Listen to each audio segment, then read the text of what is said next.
The Jordan Trunner LX, Jordan Brand's first non-basketball shoe once championed by boxing legend Roy Jones Jr., is returning in fall or holiday 2025 after its last release in 2017.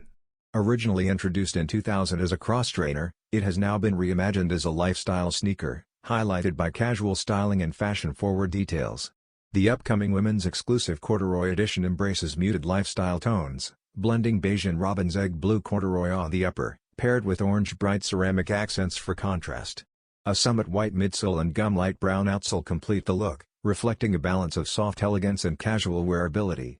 Jordan Brand reinforces the shift through imagery that styles the sneaker with skirts and everyday outfits instead of sportswear.